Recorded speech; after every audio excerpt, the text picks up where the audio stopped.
menyimak agenda bahasan pada malam hari ini. Nah, eh, diingatkan kembali di mana untuk teman-teman segera mengisi absensi gitu ya, yang telah tertera pada chat box.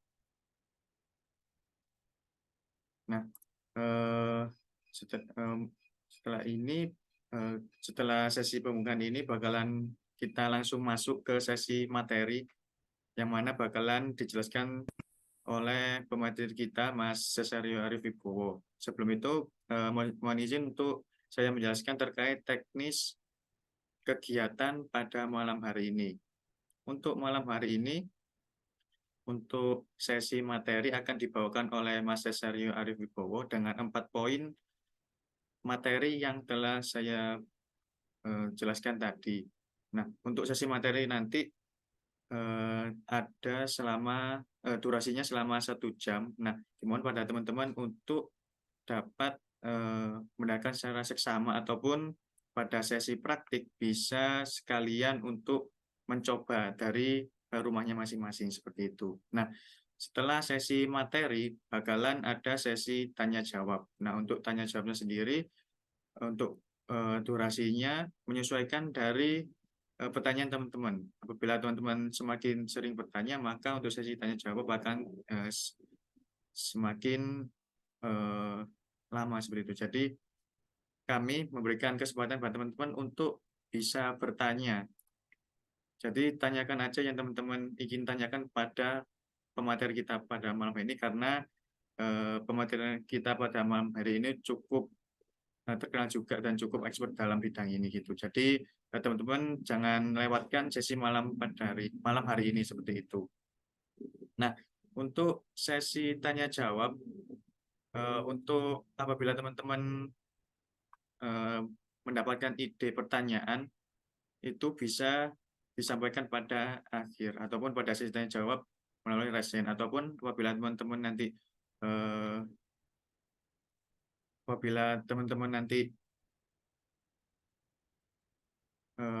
kelupaan gitu, bisa mengisi pada link Slido yang disiapkan oleh panitia seperti itu. Nah, tanpa menunggu lama-lama lagi, mungkin langsung saya panggilkan kepada pemateri kita pada hari ini, Mas Cesario Arif Wibowo. Apakah ada di Zoom? Halo, Mas. Halo, halo. Halo, Ya, Mas. masuk, Ya, masuk. sebelum itu mungkin saya perkenalkan terkait Mas Cesario. Mas Cesario ini merupakan mahasiswa S2 PWK ITS seperti itu. Nah, beliaunya ini merupakan salah satu asisten lab dari eh, laboratorium transportasi dan spasial seperti itu, serta menjadi co-founder dari Aptanata Community, Aptanata Learning Community seperti itu. Pada Mas Rio, halo Mas. Halo, ya, Halo Mas, Renda, terima kasih. apakah sudah siap ya Mas untuk memaparkan materi, ataupun ada kata pembuka dari Mas Rio sebelum Mas Rio memaparkan materi pada malam hari ini? Oke, udah siap sih ini. Kayaknya nanti sekalian aja. Oh ya Mas, mungkin agar tidak molor waktunya, untuk waktu dan tempat saya persilahkan pada Mas Rio. Oke, terima kasih, Renda. Oke, sebelumnya aku buka terlebih dahulu. Terima kasih, teman-teman. Assalamualaikum warahmatullahi wabarakatuh. Jadi, di sini ini kita kolaborasi ya, antara HMPL ITS dan juga Aptarata. Sebenarnya ini acaranya HMPL ITS, kebetulan aja pematerinya dari saya begitu. Jadi, ya sekalian aja. Nah, untuk malam hari ini nanti seperti tadi yang sudah jelaskan, kita akan membahas beberapa hal dan nanti ada prakteknya. Mungkin ini aku coba share screen ya.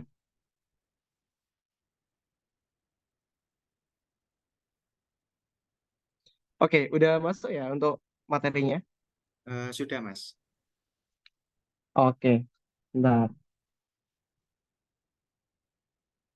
Oke, baik, mungkin nggak usah berlama-lama lagi. Jadi di sini kita akan membahas soal beberapa analisa spasial, yang mana analisa spasial ini dia sangat berfungsi sekali sebagai pendukung penyusunan dokumen rencana tata ruang atau RTR ya. Nah, di sini mungkin lebih sifatnya sharing. karena pastinya di sini banyak yang lebih berpengalaman. Ya ada beberapa orang yang di sini yang saya tahu juga berpengalaman begitu. Ada yang nggak mau disebut juga, tapi seperti itu. Jadi di sini sharing saja. Nanti kalau dari peserta ada tanggapan bisa disampaikan. Nah, mungkin next. Nah, mungkin ini sedikit kata pembuka ya. Jadi penataan ruang itu kita tahu bersama bahwasanya merupakan suatu sistem yang terdiri dari proses perencanaan tata ruang, pemanfaatan, dan juga pengendalian pemanfaatan ruang. Di mana hasil perencanaan tata ruang ini nantinya itu disebut sebagai RTR, yaitu rencana tata ruang, baik itu rencana umum tata ruang atau rencana rinci tata ruang. Nah, di sini ada bagian ya, ada ya ada sebuah tabel begitu yang menggambarkan sistem perencanaan tata ruang dan juga sistem perencanaan pembangunan ya secara nasional. Di mana untuk rencana pembangunan ini dia itu harusnya selaras dengan rencana tata ruang yang ada. Nah, untuk rencana pembangunan ini ada macam-macam ya, mulai dari RPJP, RPJM, tingkatnya dari nasional, provinsi hingga kabupaten kota. Kemudian untuk rencana umum tata ruang sendiri, dia ada RT RW yang mana dia itu akan membawai ya, bukan membawai, mungkin lebih ke dia itu dirincikan oleh yang setelahnya yaitu menggunakan RT RW provinsi, kemudian juga ada RT RW kabupaten dan kota. Di mana untuk rencana yang secara rincinya ini ada RTR Pulau Kepulauan, RTR Kawasan Strategis Nasional, dan juga turunan dari RT RW kabupaten dan kota yaitu RDTR kabupaten dan kota. Nah, ini semua merupakan dokumen ya atau rencana tata ruang yang ada di kita di Indonesia, di mana semuanya ini itu dia akan terdiri dari berbagai aspek ya, mulai dari ekonomi, sosial, kemudian spasial juga itu merupakan sesuatu yang utama. Nah, ini ada beberapa. Ya, ini untuk overview-nya ya, overview analisis yang terdapat di dalam dokumen rencana tata ruang. Di sini mungkin kita mengambil dari Permen 11 tahun 2021. Ini ada berbagai macam ini ya, pengolahan data dan analisis yang diperlukan dalam penyusunan dokumen tata ruang. Mulai dari bagaimana potensi dan permasalahan nasional dan global. Ini untuk yang RT RW provinsi ya, kabupaten dan kota, atau rencana umum tata ruang lah, supaya gampangnya. Dan ada kebijakan spasial dan moral, ada fisik wilayah, sosial kependudukan, ekonomi, dan seterusnya, sampai pemanfaatan ruang darat, laut, udara, dan dalam bumi. Nah, untuk yang RDTR sendiri, atau rencana rinci tata ruang, ini kita tahu bersama ya, ada analisis berbagai macam juga, beberapanya seperti analisis struktur internal, kemudian sistem penggunaan lahan, kedudukan dan peran WP pada wilayah yang lebih luas, kemudian sumber daya alam, sosial budaya, kependudukan, dan lain sebagainya. Di mana untuk masing-masing analisis ini, dia akan ada rinciannya sendiri-sendiri ya teman-teman. Jadi struktur internal WP itu tidak hanya struktur internal WP saja, tapi ada sistem jaringan jalan, sistem pusat pelayanan, intensitas pengembangan kegiatan, dan lain sebagainya. Nah, di mana untuk yang berkaitan dengan spasial, ini ada beberapa highlight ya. Mungkin ini masih dalam tanda ya tanda bintang ya, dalam artian ada catatannya karena ini beberapa yang kita coba telaah dan temukan bahwasanya beberapa bagian ini itu dia melibatkan aspek spasial di dalamnya. Tapi juga tidak menutup kemungkinan misalkan sosial budaya dia itu memiliki aspek spasialnya, misalkan di mana lokasi suku A begitu kan. Kemudian bagaimana persebarannya, mungkin bagaimana eh, terkait dengan ini ya gender begitu dan lain sebagainya. Nah, ini kan bisa juga dispasialkan. Tapi secara umum yang sangat berkaitan erat dengan spasial ada beberapa bagian ini ya. Ada misalkan untuk yang RDTR ini ada struktur internal, kemudian sistem penggunaan lahan, sumber daya alam, kependudukan dan lain sebagainya. Nah, di sini nanti mungkin saya lebih akan membahas terkait dengan yang di RDTR ya, karena yang lebih yang lebih ada pengalaman begitu di RDTR meskipun ya masih sedikit sekali begitu pengalamannya dan ini masih masih berjalan sambil sama-sama belajar gitu. Seperti itu. Nah, ini untuk proporsi ya. Jadi di sini ada proporsi analisa spasial dalam dokumen rencana tata ruang di mana kalau kita proporsikan sebenarnya analisa spasial itu kalau dibilang pendukung itu agak kurang pas ya karena nyatanya itu untuk spasial itu dia itu sangat mendominasi dari proses analisis yang ada di ini ya rencana tata ruang. Contohnya pada RT RW provinsi, kabupaten dan kota ini dia 80%-nya itu merupakan analisis yang melibatkan spasial. Dan untuk RDTR kabupaten dan kota ini 67%-nya itu dia merupakan analisis yang melibatkan spasial. Meskipun juga dari yang tadi ya, ada beberapa hal yang sekiranya itu tidak langsung berkaitan dengan spasial, tapi dia juga kalau secara ini ya, secara teknisnya itu sangat bisa untuk dispasialkan. Sehingga proporsinya ini bisa jadi lebih besar daripada yang dibutuhkan ini. Sehingga kalau dibilang sebagai pendukung, ya mungkin dia mendukung ya, tapi dia juga merupakan komponen utama dari rencana tata ruang. Karena ya namanya tata ruang, ruang kan berkaitan dengan lokasi, berkaitan dengan tempat dan lain sebagainya. Berarti dia itu sangat strategis. Nah, ini merupakan ini ya gambaran proporsi analisa spasial. Nah, kemudian di sini kita langsung aja membahas ya. Jadi itu tadi sebuah overview singkat terkait dengan bagaimana peran analisa spasial dalam dokumen rencana tata ruang.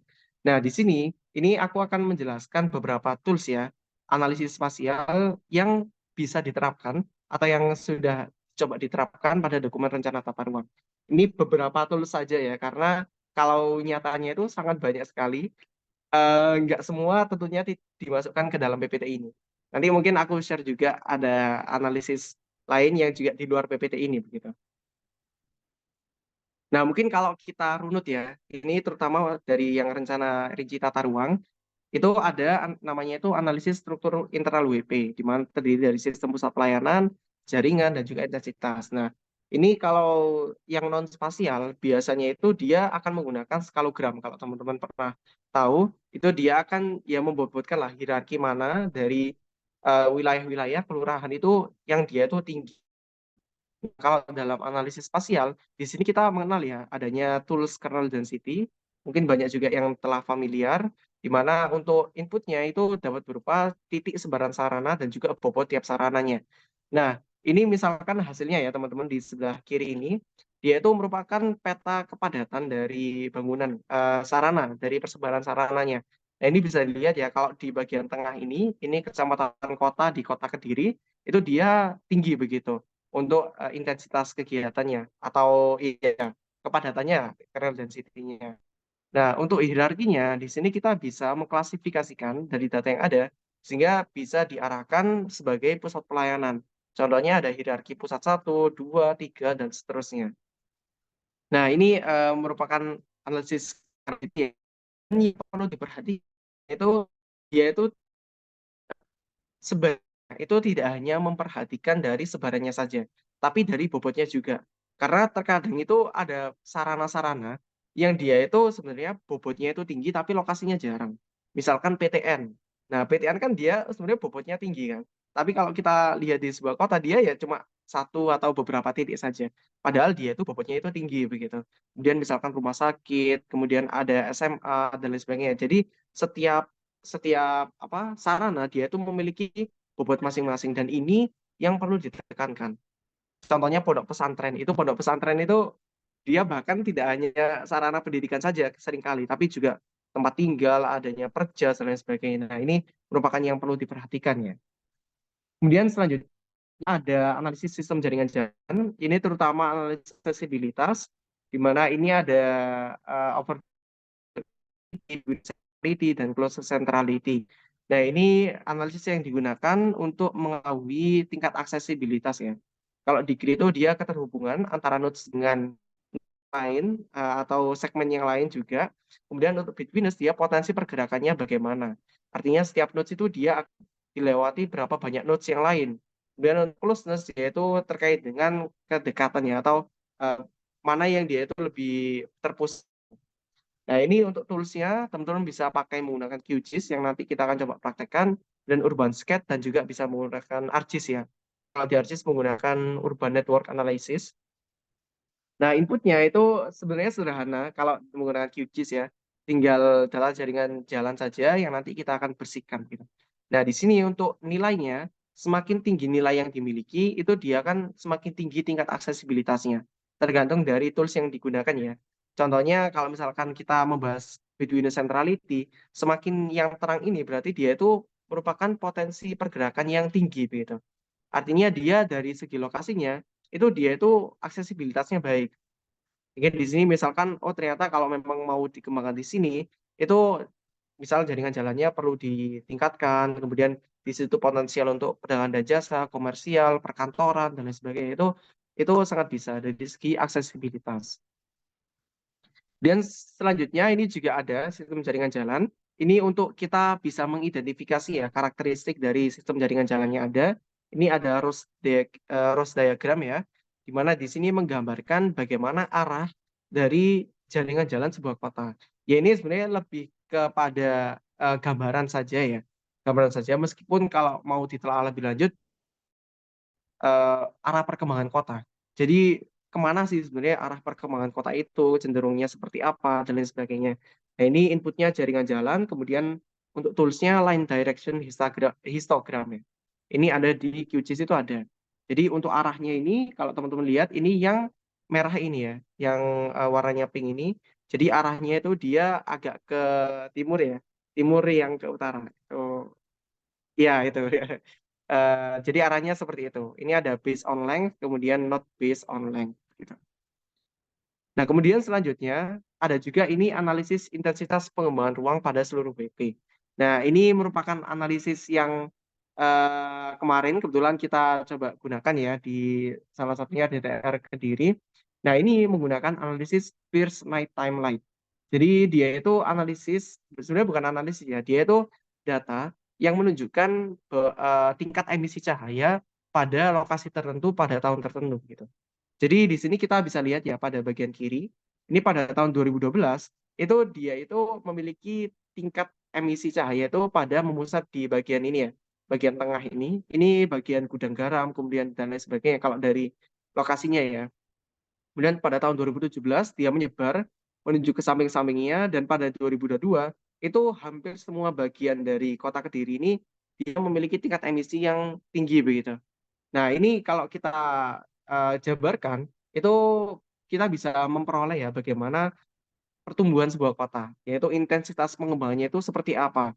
Karena untuk night time ini, itu dia melihat emisi cahaya pada malam hari dan ya kalau semakin dia itu semakin tinggi cahayanya, berarti dia kegiatannya itu semakin banyak. Artinya pengembangan ruangnya itu semakin banyak pada lokasi ini begitu. Mungkin pada awalnya itu dia hanya permukimannya memusat di tengah begitu. Kemudian pada 2017 itu meningkat, menyebar dan pada 2022 itu dia semakin menyebar.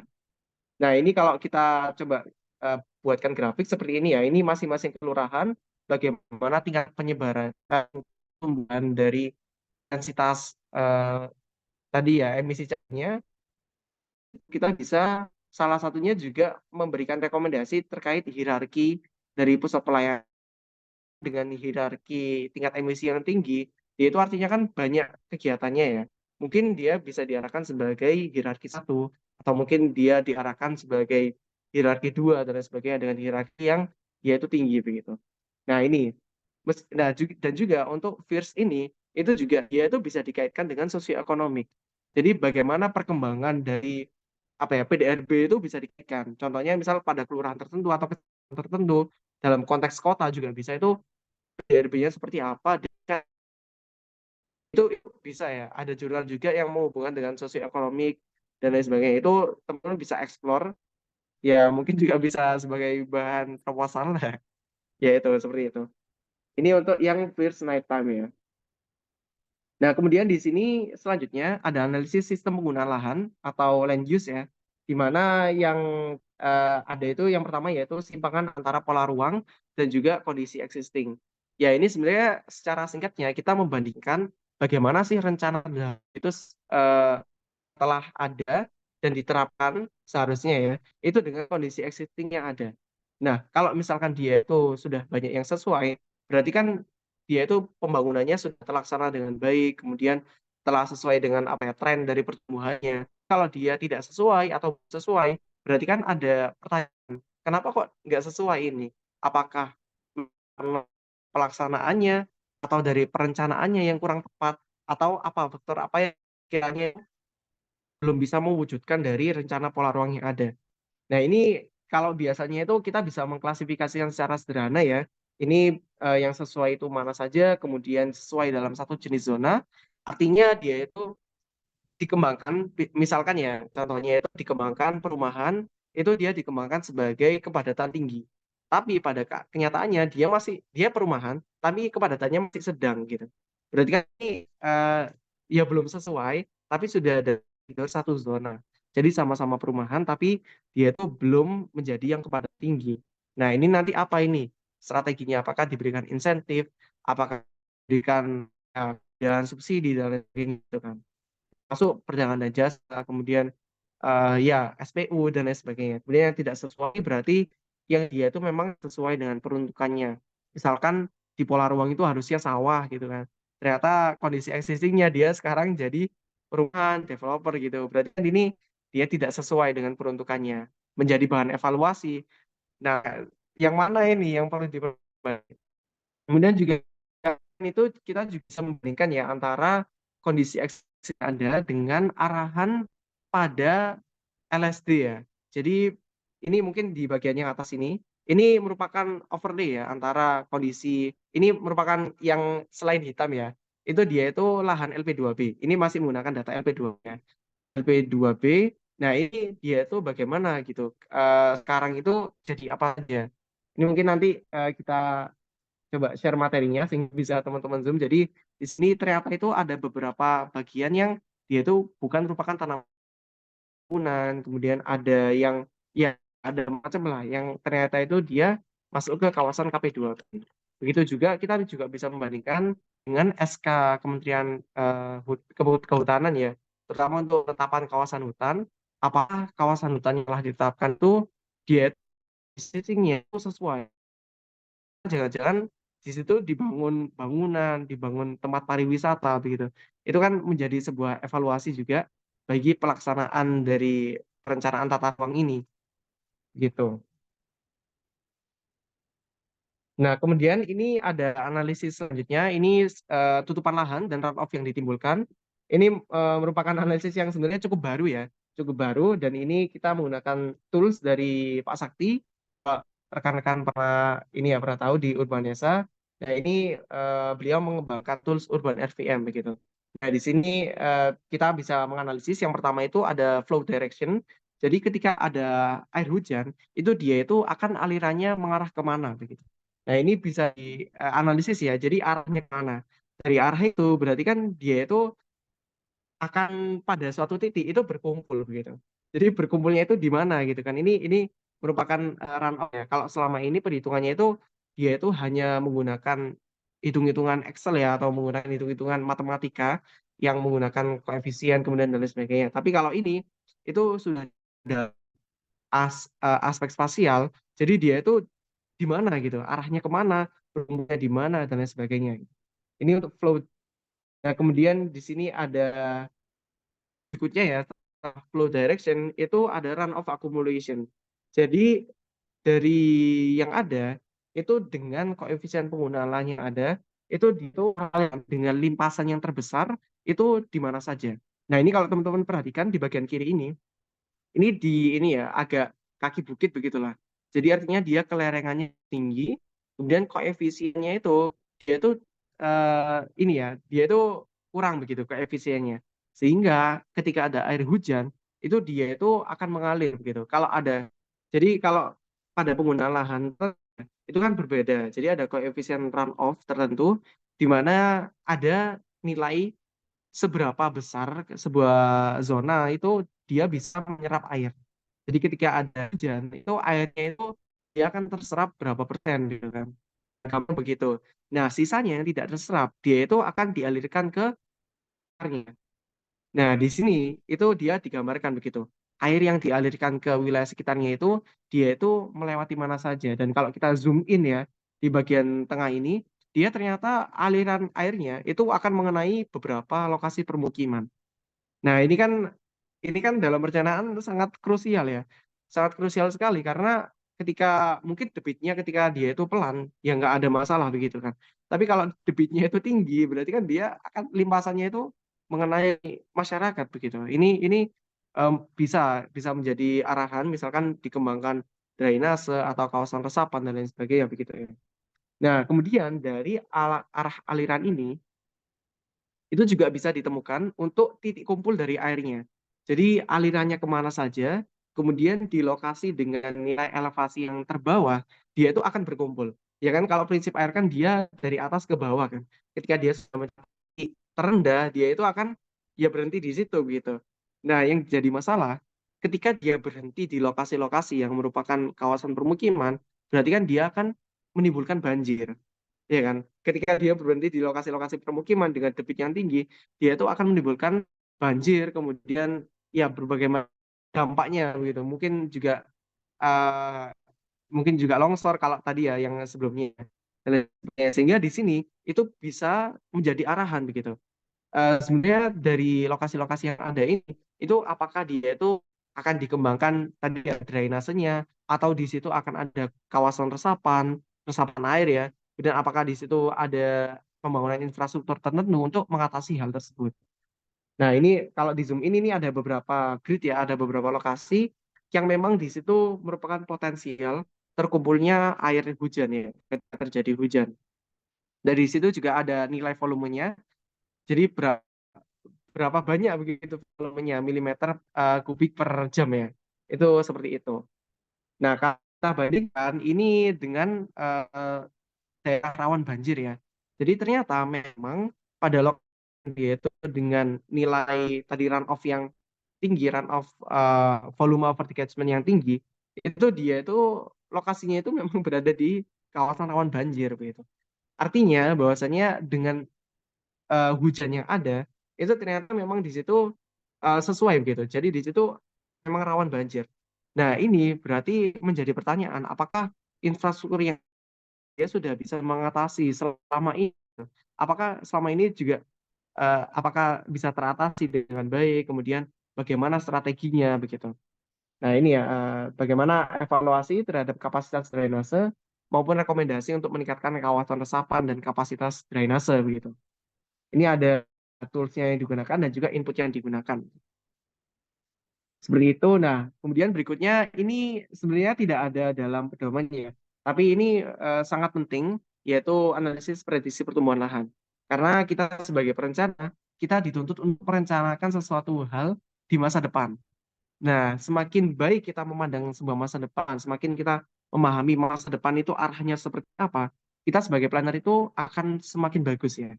Ya, gampangnya pribadi sendiri ya, kita udah bisa membayangkan seperti apa skenario di masa depan, kita akan merencanakan kita itu dengan lebih baik gitu.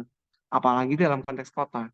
Nah, di sini untuk prediksi pertumbuhan lahan, ini yang pertama kita bisa mengetahui untuk tren pertumbuhan lahannya di bagian kiri ini ya, ini menggunakan Sentinel Land Cover, itu bagaimana pertumbuhan lahannya. Dan ini ada trennya, bagaimana jumlah dari kawasan terbangunnya pada tahun 2017 seperti apa, 2018 seperti apa. Nah, kemudian di sini ada lahan existing-nya seperti apa. Jadi di sini bagaimana untuk tren pertumbuhannya. Nah, sebenarnya juga selain menggunakan tren, nanti kita akan jelaskan juga. Jadi ada skenario. Nah, ini menggunakan tren terlebih dahulu. Jadi bagaimana tren pertumbuhan lahannya. Dan di sini kita coba modelkan ini dengan menggunakan land using ya, teman-teman. Jadi dia itu juga tools yang dikembangkan oleh Pak Sakti dari IS juga. Di sini dia cukup akurat untuk menggambarkannya dan ya inilah dia lebih bisa menggambarkan skenario. Ini ada bagian kini dia driving. Jadi faktor-faktor apa yang dia itu akan mendorong pertumbuhan lahan. Contohnya misalkan jaringan jalan, semakin dekat dengan jaringan jalan, maka lahan itu akan semakin condong tumbuh di sana. Semakin menjauh dari jaringan jalan, dia itu akan semakin jarang ditumbuhi oleh ini ya, oleh permukiman, kecuali dalam kasus-kasus seperti leapfrog development dan lain sebagainya. Tapi secara umum, dia itu hasilnya akan seperti ini untuk driving faktornya. Dan di sini untuk hasil prediksinya, ini sudah dilakukan prediksi dengan adanya restriksi tertentu, jadi menggunakan atau penghambatnya itu lahan KP2B, kemudian kawasan hutan ya.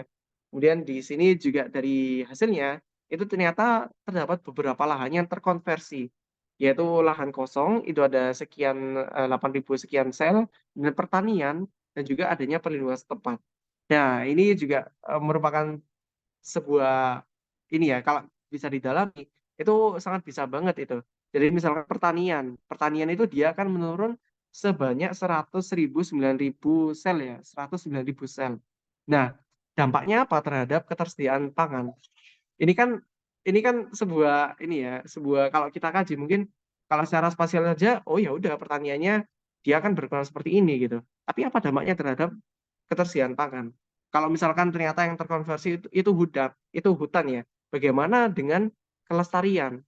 Bagaimana dengan apa ya, kawasan resapan air yang ada? Ini kan ya ini merupakan sebuah pendalaman ya kalau teman-teman mungkin, dalam riset ataupun dalam sebuah, perencanaan itu bisa sekali didalamkan seperti itu.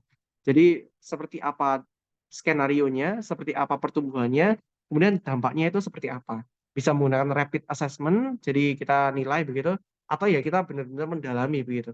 Dampaknya di sini apa, kemudian model gak run off tadi, jadi dan tumbuhannya seperti ini, run off-nya seperti apa. Kalau nggak ada kawasan resapannya, berarti kan otomatis airnya itu semakin teralirkan menjadi lebih banyak begitu.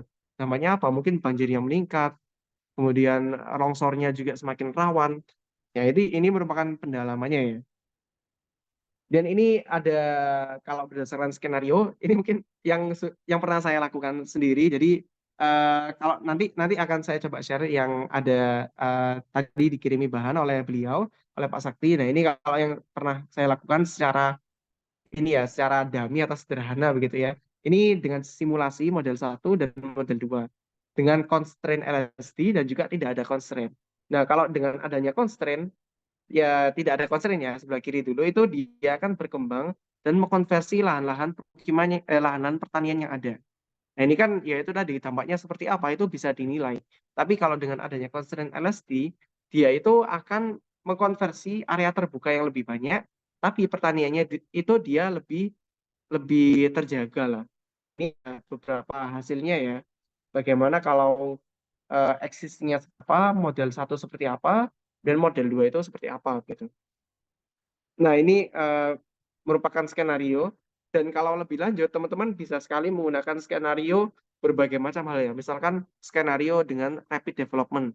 Artinya dia itu sebagai misal kawasan central business district, kemudian di perkotaan dan sebagainya atau sustainable development atau dia itu business as usual atau dia itu menggunakan ya berbagai macam lah, berbagai macam skenario yang mana sangat mungkin untuk dimodelkan dan ini menjadi sebuah ini ya, solusi bagi participatory, decision making.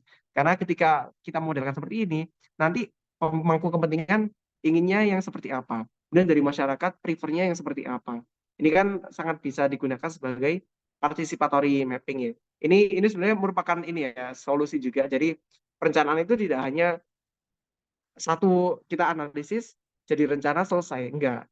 Tapi kita juga bisa memodelkan dengan rencana yang kita lakukan itu seperti apa dampaknya. Kalau dengan skenario ini seperti apa dampaknya itu sangat bisa sekali dan itu merupakan hal yang penting ya, yang penting bagi perencanaan. Dan di sini ada analisis sumber daya alam dan fisik lingkungan. Ini mungkin teman-teman juga sudah akrab, yaitu analisis SKL AKL. Ini ada satuan kemampuan lahan mulai dari morfologi, kemudian dikerjakan sampai bencana alam. Nah, ini pedomannya masih menggunakan Permen PU ya, nomor 20 tahun 2007. Tapi juga ada pedoman yang kemarin dari sharing teman saya itu disarankan dari BIG begitu. Nah, itu pedomannya ada yang bisa juga digunakan, jadi tidak hanya menggunakan Permen PU ini aja. Nah, dari SKL tadi itu bisa dihasilkan untuk kemampuan lahannya. Jadi di sini di Kota Kediri ya, ini kasusnya, itu kemampuan lahannya didominasi oleh kemampuan lahan sedang, ya yang tinggi ya. Nah, untuk yang rendah dia itu sebenarnya minoritas, tapi terutama itu di bagian kawasan hutan, kemudian ada di sungai dan lain sebagainya begitu ya.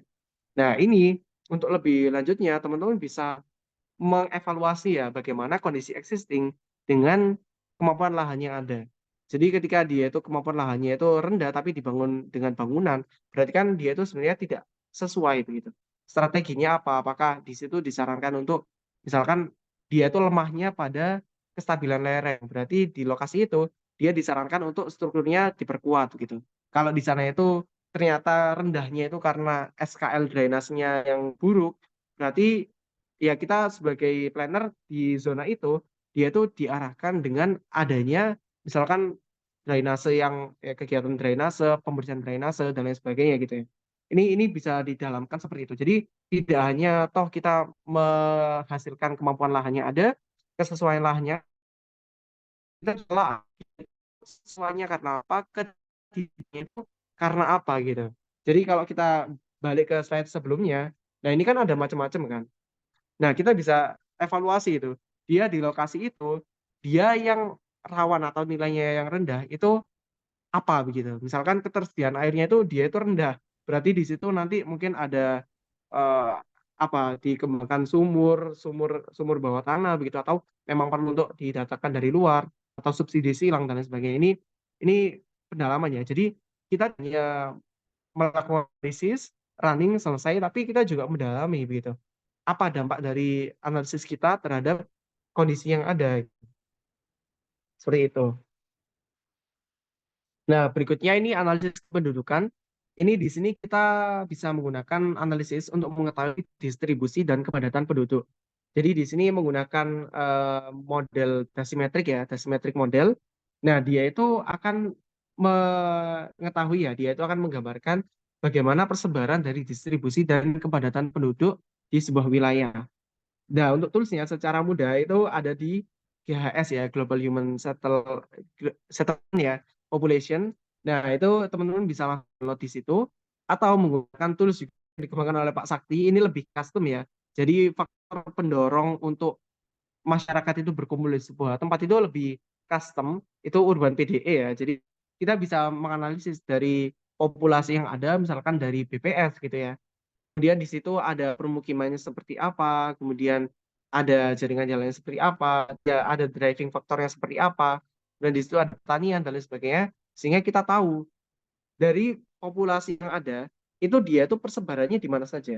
Karena yang sering kali miss itu pada interpretasi dari kepadatan penduduk atau jumlah penduduk dalam peta ya, itu dia itu batasnya masih merupakan batas kelurahan. Nah, ini sebenarnya kadang ada kelurahan yang di atas, tapi jumlah penduduknya dikit, ya kan? Ada kelurahan yang dikit, maksudnya luasnya luasnya kecil, tapi penduduknya itu banyak gitu kan. Nah, kalau di peta itu kan ini ya, kalau dibandingkan itu sangat-sangat ini sangat sekali. Apalagi kalau dibandingkan dengan data overlay yang lain, misalkan kawasan rawan bencana gitu kan, atau jangkauan pelayanan. Misalkan jangkauan pelayanan dari sebuah sarana pendidikan, dia menjangkau kalau yang dulu ya itu menjangkau kecamatan A, B, C, D, E gitu kan. Padahal belum tentu itu semua dari populasinya terjangkau gitu. Tapi kalau dengan menggunakan distribusi ini, kita bisa dengan lebih tepat mengetahui dari sarana misalnya SMP tadi, itu dia akan menjangkau berapa banyak populasi yang ada. Nah, misalkan kalau kita sarana SD-nya itu di sini, tentunya populasinya lebih sedikit ya daripada kalau sarana pendidikannya itu di sini. Dia kan menjangkau lebih banyak ini ya, lebih banyak populasi gitu. Ini untuk overlay ya. Jadi kita juga bisa menggunakan itu untuk overlay begitu. Nah, ini merupakan gambarannya ya, distribusi kepadatan penduduk. Dan di sini ada analisis selanjutnya yaitu sistem kegiatan, jaringan dan pergerakan. Ini kebetulan kita mengambil dari dokumen RDTR Kota Bontang, bukan saya yang mengerjakan, tapi di sini digambarkan bagaimana interaksi untuk pola pergerakan dari orang di Kota Bontang.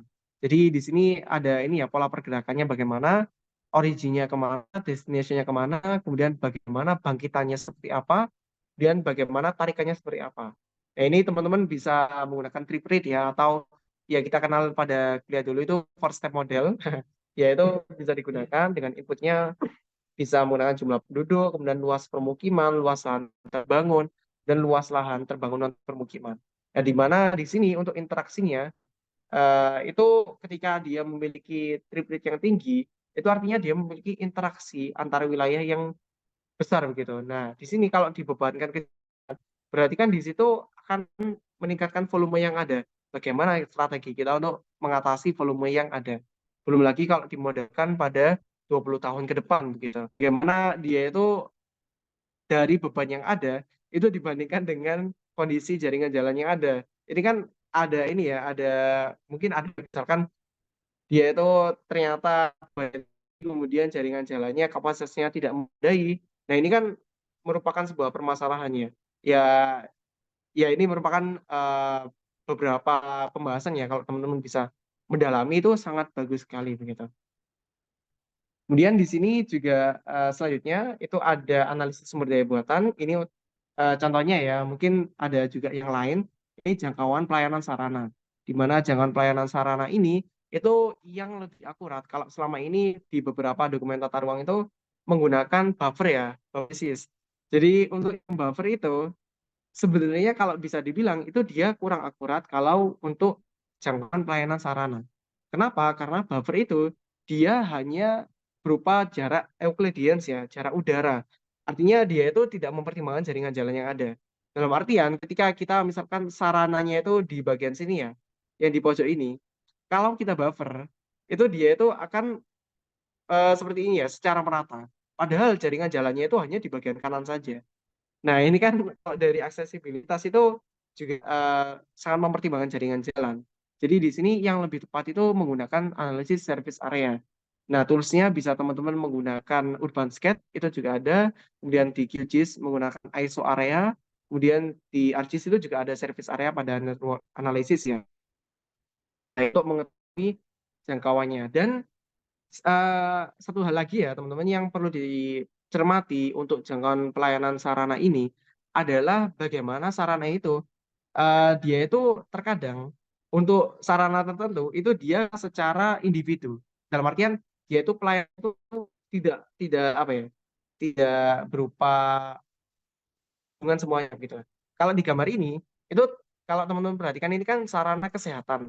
Jadi ada apotik, kemudian BKIA, kemudian puskesmas, puskesmas pembantu dan lain sebagainya. Nah, ini kenapa ditampilkan dalam satu layer yang sama? Karena bisa jadi misalkan ketika dia itu puskesmasnya sedikit, dia itu kan kalau kita tampilkan puskesmas saja itu jangkauannya sedikit kan. Nah, padahal bisa jadi kenapa kok cuma sedikit saja? Karena sudah terlayani oleh puskesmas pembantu. Jadi ini bisa komplementer ya. Sarana kesehatan itu bisa komplementer dalam artian ketika di sedikit, tapi ternyata puskesmas pembantunya itu banyak, dia itu kan sudah terlayani dengan baik begitu kan. Jadi ini bisa komplementer. Tapi beda dengan sarana pendidikan.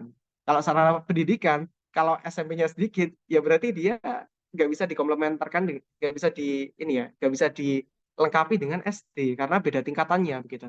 Kalau yang SD ya dia itu akan melayani anak-anak SD gitu, siswa SD, sekolah dasar. Tapi kalau SMP dia melayani untuk anak-anak SMP. Nah, ini jadi nanti di tampilannya kalau untuk pendidikan contohnya, berarti di sini tidak semua digabungkan, tapi jangkauan pelayanan SMP seperti apa, jangkauan pelayanan TK seperti apa, jangkauan pelayanan sekolah dasar seperti apa. Ini merupakan ini ya. eh, jadi perlu dicermati ya teman-teman, tidak hanya langsung running saja, datanya ini langsung di running saja enggak, tapi kita juga perlu memperhatikan bagaimana sebuah analisis itu ini ya bekerja kemudian secara realnya seperti apa gitu. Nah, ini seperti ini ya teman-teman untuk jangkauan pelayanan sarana. Nah, kemudian ini yang kondisi lingkungan binaan, ini ada figure and ground. Ini lebih ke identifikasi ya, bagaimana pola permukiman itu, apakah dia tercluster, random, atau disperse. Nah, ini sebenarnya kalau sepanjang yang kita baca ya itu, dia lebih ke identifikasi, kemudian bagaimana arahannya ya. Jadi kalau dia itu arah terhadap pola permukiman yang tercluster itu seperti apa. Kalau dia itu random seperti apa, dan kalau terdisperse atau tersebar begitu, dia seperti apa. Karena tentunya kalau cluster berarti kan dia itu lokasinya itu saling berdekatan ya. Berdekatan, kemudian mungkin kalau ada sarana tertentu, dia akan menjangkaunya lebih baik gitu.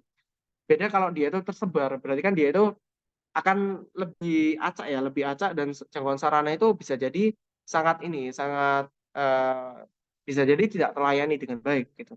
Nah, ini merupakan gambarannya seperti itu. Nah, ini mungkin ini ya beberapa dari analisis yang ada.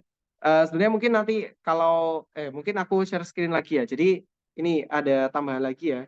Jadi ini kebetulan tadi sempat sharing juga dengan Pak Sakti. Jadi ini bagaimana analisa spasial itu mendukung kajian struktur ruang dan pola ruang. Nah, ini pemodelan spasial ya utamanya. Nah, di sini dari hasil yang beliau lakukan itu di sini ada contohnya ini ya, yaitu analisis konektivitas struktur dan kewilayahan.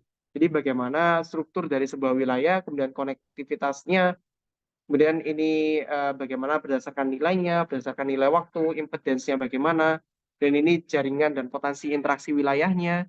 Jadi seperti ini ya, bagaimana dari titik-titik tertentu itu dia dihubungkan begitu. Kemudian bagaimana interaksinya. Nah, ini bagaimana kekuatan interaksi antar wilayah berbasis jaringan. Dan ini juga ada interaksi penduduknya, sentralitas. Jadi ketika semakin tinggi sentralitas itu semakin bisa diarahkan sebagai pusat permukiman gitu. Dan ini ada beban struktur ruang. Nah, ini menggunakan market share ya. Karena untuk analoginya itu market share itu dia kan akan menarik berapa banyak orang untuk mendatangi kepada market tersebut. Nah, ketika dia itu nilainya tinggi, berarti kan otomatis banyak orang yang akan tertarik pada lokasi itu gitu. Nah, artinya beban ruangnya akan tertarik pada market tertentu. Nah, ini bagaimana contohnya ketika ada mall ya. Ketika ada mall, dia itu akan menarik populasi yang ada. Nah, dalam menarik itu dia akan berdampak pada jaringan jalan yang ada. Ya, itu untuk jaringan jalan. Belum lagi kalau di mall itu, di sekitarnya juga akan bangun pertokoan-pertokoan kecil. Ini kan juga akan meningkatkan beban dari struktur ruang yang ada, ya, beban struktur ruang dan pola ruang yang ada. Nah, ini bagaimana strategi kita sebagai planner. Jadi, kita menentukan seperti apa, analisis seperti apa, skenario seperti apa, dampaknya seperti apa, solusinya seperti apa. Itu kompleksitas kita sebagai seorang planner ya. Ya kalau dokter gitu kan itu penyakitnya apa, kalau dikasih obat ini seperti apa, kalau obat ini seperti apa. Meskipun nggak coba-coba ya, tapi ya itu merupakan ini ya, bagaimana kita merencanakan itu berbasis skenario itu akan jauh lebih baik. Ini beban jaringan transportasi, ini ada prediksi peningkatan pembebanan lalu lintas, kemudian di sini ada skenario perencanaan dan simulasi. Jadi di sini bagaimana skenario, jadi membangun skenario dari beberapa rencana sektoral, bagaimana ini pada satu, ini banyak skenario yang diusulkan, perlu dilakukan evaluasi, kemudian ini pada yang nomor dua ini, skenario-skenario yang dinilai cukup layak itu yang mana. Gitu. Ya ini bisa disampaikan, diseminasikan pada stakeholder untuk membantu memilih ya skenario yang tepat itu seperti apa. Jadi ini kita meningkatkan participatory planning gitu. Jadi ini salah satu peran dari skenario mapping gitu. Ini skenario satu, jadi rencana jaringan jalannya seperti apa, struktur perkotaannya seperti apa, rencana CBD-nya seperti apa, dan lain sebagainya. Dan kalau didetailkan itu seperti ini. Skenario satu, simulasinya seperti apa, ya tadi ya, kemudian yang dua itu seperti apa, tiga seperti apa, dan evaluasi. Nah, ini untuk ilustrasinya, jadi bagaimana setiap skenario itu disimulasikan. Nah, ini untuk hasilnya, jadi ini dibandingkan ya, kalau dengan simulasi A itu seperti apa, simulasi B seperti apa, skenario A seperti apa, skenario B seperti apa, simulasinya. Nah, ini lanjut sebagai kunci eksplorasi data spasial, ini ada bagaimana future skenario-nya, ini eksplorasi datanya. Nah, ini ada beberapa ini ya gambarannya, dan ini juga merupakan bagaimana fisik perkotaannya itu berkembang begitu. Berkembang kemudian seperti apa dampaknya begitu kan. Seperti ini kurang lebih untuk contohnya. Nah, ini mungkin yang terbaru ini menggunakan local growth. Itu pertumbuhan itu akan memusat pada lokasi dengan tingkat apa ya, tingkat faktor pendorong yang tinggi. Tapi kenyataannya di perkotaan itu tidak begitu. Kadang itu adanya fenomena leapfrog ya. Jadi tiba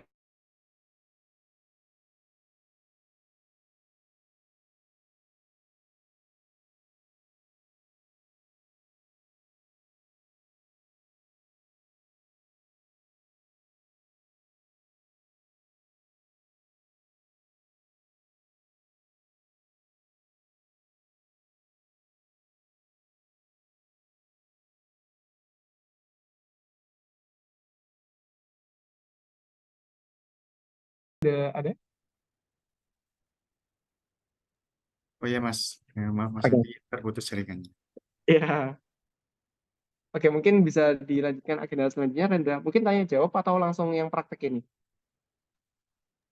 Mungkin langsung ke praktek saja Mas, agar nggak memakan waktu juga. Jadi nanti tanya jawabnya bisa melalui Slido terlebih dahulu atau nanti bisa diakumulasikan di akhir seperti itu, Mas?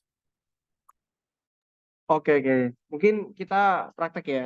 Nah, ini mungkin kalau teman-teman yang bisa ya, itu juga ikut praktek bersama. Tapi kalau tidak ya nanti kita coba gambarkan saja bagaimana prosesnya gitu. Nah, ini sesuai dengan request teman-teman, bukan request ya. Sesuai yang kita cantumkan pada pasar. Jadi ada tiga analisis utama yang kita coba praktekkan. Nah, ini menggunakan QGIS ya teman-teman. Kita coba menggunakan QGIS karena ya ini mudah diakses gitu dan free. Jadi teman-teman harapannya bisa mencoba secara mandiri gitu tanpa perlu membayar atau menggunakan lisensi yang ya krek-krekan begitu. Nah, mungkin kalau teman-teman sudah di-share ya untuk bahannya ya. Bunda, kalau belum mungkin nanti bisa di-share. Jadi di sini kita akan mencoba ada yang namanya itu kernel density, kemudian centrality dan juga first night time. Jadi ini untuk mengeksplorasi dari struktur internal WP ya. Nah, nanti ini mungkin karena saya juga masih belajar, jadi dan seringnya menggunakan ArcGIS ya Mas Ian, ya ada lisensi begitu. Itu ya nanti kalau teman-teman yang lebih pro di QGIS nanti bisa sharing juga bagaimana yang lebih baik ya. Nah, seperti ini. Jadi di sini ada teman-teman bisa memasukkan datanya. Mungkin yang pertama kita coba yang paling mudah dulu ya. Jadi kita menggunakan analisis kernel density untuk mengetahui kepadatan. Nah, ini datanya ada batas administrasi jaringan jalan dan ada toponim. Toponim ini untuk menggambarkan persebaran sarananya ya. Nah, ini kalau kita lihat, ini sarananya itu dia ada, kita kategorisasikan, ada tema jenis dan lain sebagainya seperti ini. Jadi ada sarana kebudayaan, sarana kesehatan, kemudian sarana pendidikan, sarana perjalanan dan jasa dan lain sebagainya. Nah, di sini untuk datanya ini pada Kecamatan Mojoroto Kediri, dan masukkan juga untuk jaringan untuk batas administrasi. Nah, seperti ini. Nah, di sini kita bisa menggunakan tools yaitu density analysis ya. Dari di QGIS sendiri sebenarnya untuk kernel density itu sudah ada ya heat map kernel density and estimation. Tapi ini entah kenapa aku coba beberapa kali coba itu nggak bisa gitu. Jadi solusinya menggunakan plugins ya, menggunakan density analysis. Kalau teman-teman belum menginstal, kita ke bagian plugins, kemudian manage and install plugin gitu. Nah, dia akan menambahkan ya. Jadi plugins ini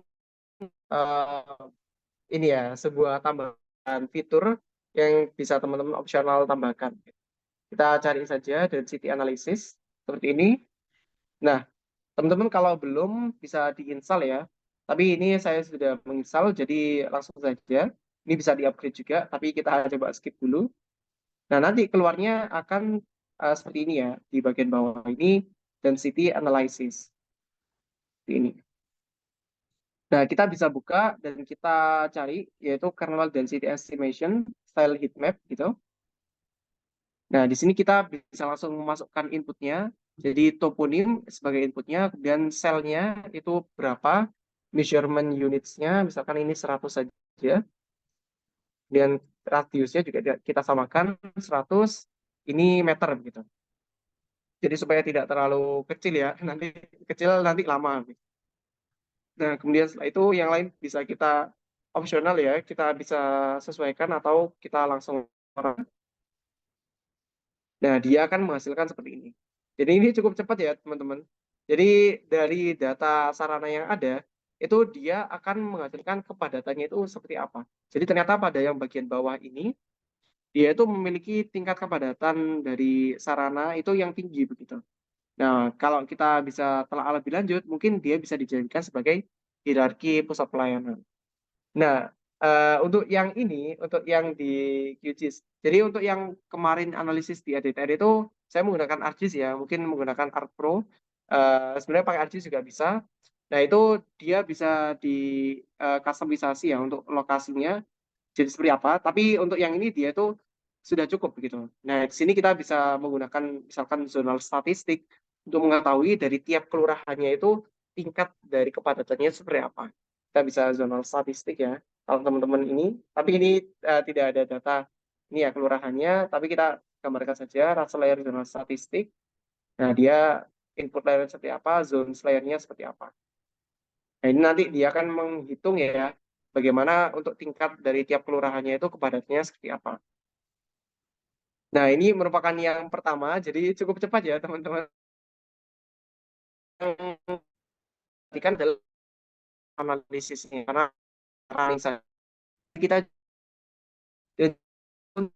di sini kita menambahkan ini ya, tidak bisa menambahkan untuk bobot. Kalau menggunakan yang heat map ini, yang dari ArcGIS Interpolation ini, dia bisa menambahkan untuk bobotnya. Tapi ini saya coba beberapa kali itu tidak bisa begitu untuk runningnya.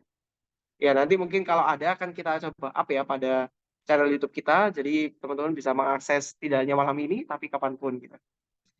Gitu. Nah, ini yang pertama. Jadi kita menggambarkan untuk kernel density-nya. Nah, kemudian yang kedua, ini kita coba juga menggunakan yang analisis ini ya, centrality dulu. Jadi yang centrality ini juga kalau di QGIS cukup mudah dan cukup singkat, tapi untuk pendalamannya itu dalam begitu. Dalam artian dia itu tidak ini ya, bukan remeh gitu.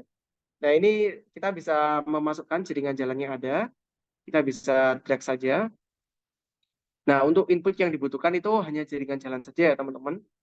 Nah, di sini teman-teman sebenarnya bisa langsung running ya untuk analisis menggunakan jaringan jalan yang ada. Tapi kalau dari pengalaman aku coba itu, kalau dari jaringan jalan yang ada itu seringkali itu hasilnya tidak maksimal. Jadi perlu untuk dibersihkan, di cleaning ya, sehingga dia itu hasilnya lebih baik. Cara mengcleaningnya kita bisa search, jadi ada beberapa tahap. Ini sebenarnya merupakan bagian cleaning dari proses urban scat, tapi di sini kita ya kita coba ini ya. Jadi yang pertama explode lines, kita dari jaringan jalan yang ada itu kita explode dari tiap garisnya, tiap segmennya ya seperti ini. Nah, di awalnya itu hanya ada 1889 fitur ya. Nah, ketika kita explode, dia itu menjadi 10.133. Gambar explode itu akan seperti ini ya. Kalau yang tidak terexplode, kita misal menselect ini, ya dia akan terselect semua ya seperti ini. Tapi kalau kita explode, kita itu hanya akan menselect yang bagian ini saja. Ini juga akan terselect. Jadi dia itu akan semakin rinci ya. Nah, ini untuk membuat nodes-nya itu akan semakin mudah ya. Jadi nodes nodes itu merupakan ini ya, merupakan titik yang menghubungkan antar segmen, antara network-nya tadi. Seperti itu. Nah, kemudian kita bisa cleaning dulu. Kita search clean menggunakan vclean. Untuk melakukan cleaning, kita run saja. Nah, ini proses untuk kita cleaning.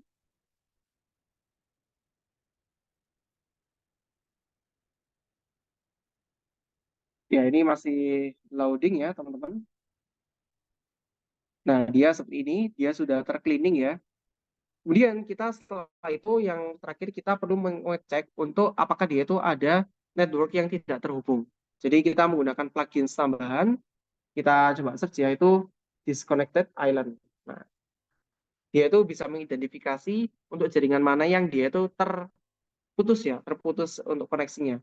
Nah, kita tampilannya seperti ini untuk disconnected island. Coba drag ke sini. Nah, ini ya, teman-teman. Kita klik saja dan kita pilih yang cleaned-nya. Karena sudah terclean, kita oke. Nah, di sini ditemukan ada satu yang terdisconnect ya. Kalau kita zoom, kita open attribute table dulu. Di bagian kanan ini akan ada field baru ya, network GRP. Ini untuk mengetahui disconnected island. Ini kalau kita zoom, nah, seperti ini ya. Jadi dia itu tidak terkoneksi. Ini kita bisa melakukan pengeditan ya, kita bisa hubungkan. Jadi misal ini ditambahi garis ke atas atau di samping ditarik ke samping, itu bisa banget. Tapi kalau mudahnya kita langsung hapus saja. Kita langsung hapus seperti ini, kita save, nah dia sudah hilang. Nah, ketika kita coba lakukan disconnected island lagi, override existing value, kita oke. Nah, found zero disconnected island. Jadi di sini sudah bersih untuk jaringannya. Kita bisa save terlebih dahulu, ekspor. Jadi kita pilih tempat penyimpanannya di mana. Misal di sini apa-apa. Kemudian yang short course ini, dan kita pilih jaringan jalan clear line. Gitu. Kita oke, masuk right file. Nah, seperti ini. Nah, ini kita sudah mendapatkan jaringan jalan yang sudah dibersihkan ya, teman-teman. Jadi, fungsinya adalah supaya kita menghasilkan output yang lebih baik. Nah, selanjutnya kita langsung cari saja, yaitu centrality. Jadi, di plugin Grash ya, itu dia ada VNet centrality. Ini bisa menghasilkan nilai sentralitas ya. Jadi, kita masukkan input vektor lainnya yang clean tadi, jaringan jalan clean. Dan ada degree centrality, closest centrality, bitwiness, dan juga eigenvector. Nah, untuk masing-masingnya, teman-teman bisa mendalami pada eksplorasi mandiri, atau ya nanti kalau misalnya ada kesempatan kita coba bikin workshop atau YouTube-nya ya. YouTube sudah ada sih, teman-teman bisa akses di YouTube kita. Nah, ini yang lain bisa kita biarkan ini saja, default saja, kita run. Ya, ini masih loading ya, teman-teman. Nah, dia sebenarnya kalau di QGIS ini dia loadingnya tidak lama ya. Jadi cukup cepat. Kalau teman-teman menggunakan ArcGIS itu juga dia sebenarnya tidak lama ya. Itu bisa juga menggunakan UNA, Urban Network Analysis. Itu juga bisa. Kalau di UrbanScape dia juga bisa ada centrality, menggunakan degree centrality, closeness, dan juga betweenness. Nah, kita close. Nah, dia akan menghasilkan untuk titik-titiknya ya, nodes-nya. Jadi tiap nodes itu dia memiliki nilai sentralitas seperti apa gitu.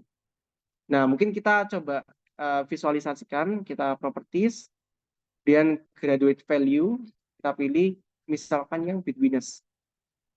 Dan kita klasifikasikan natural breaks, dan ini warnanya yang mako misalkan, dan kita klik apply. Nah, dia seperti ini ya teman-teman. Jadi semakin dia tinggi nilainya, dia memiliki nilai betweenness centrality yang semakin baik gitu. Nah, ini kalau tadi kita jelaskan ini merupakan potensi pergerakan ya, karena tiap nodes itu dia dilewati oleh nodes lainnya. Nah, kalau kita misalkan lebih ini ya, kita tampilkan lebih lebih bagus, nah seperti ini.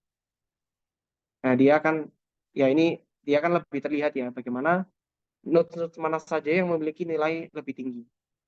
Dan kalau kita tampilkan juga untuk closeness centrality, misalkan seperti ini. Nah, nah kalau closeness ini dia nilainya terbalik ya teman-teman. Semakin tinggi nilainya itu dia itu semakin kecil tingkat aksesibilitasnya. Karena dia itu kedekatan ya, semakin dekat itu semakin tinggi.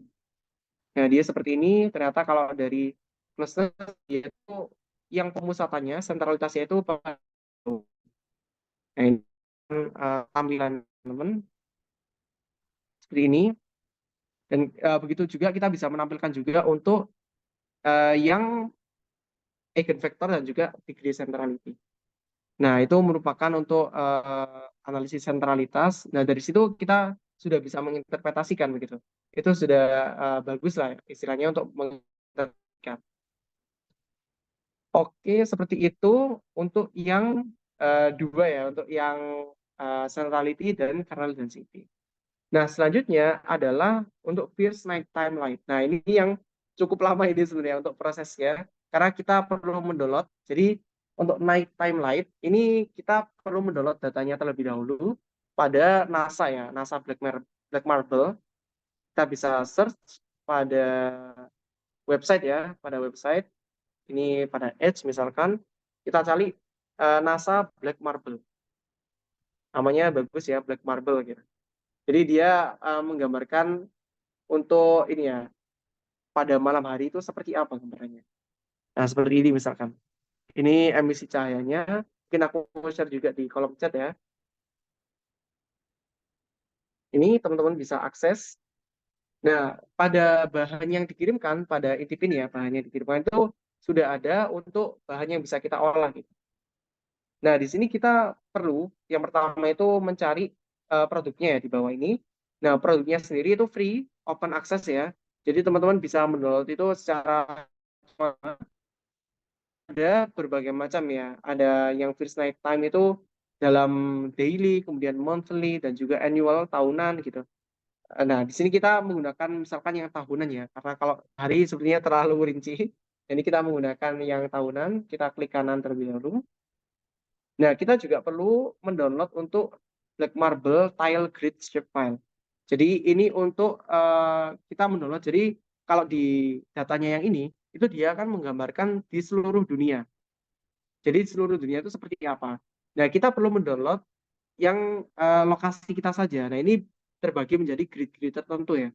Nah, ini teman-teman bisa klik saja, klik download grid shapefile ini. Ini sudah kita download ya. Pada bahan yang sudah di-share juga ada. Silakan kita masukkan seperti ini ya. Nah, kita masukkan pada Phyllis Night Time ini ada Black Marble Tiles. Kita seret saja. Nah, seperti ini. Oh, ini masih belum share screen ya. Oke. Nah, ini ada human error nih.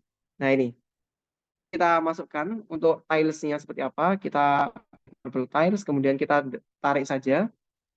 Nah, kalau kita zoom to layer, nah dia tampilannya seperti ini ya. Ini karena terproyeksi ya, teman-teman. Kalau tidak terproyeksi, dia seperti ini. Misalkan pada WGS 84, nah dia seperti ya seperti terbagi begitulah. Masing-masing wilayah itu berapa kodenya gitu. Nah, kita pilih yang tadi yang sudah terproyeksi. Nah, seperti ini. Jadi untuk wilayah kita itu ternyata dia berada pada bagian sini ya. Nah, bagian tengah sini ya. Jadi ini bagian yang akan kita coba download karena opsinya itu sangat banyak ya teman-teman. Nanti kita coba perlihatkan begitu ya.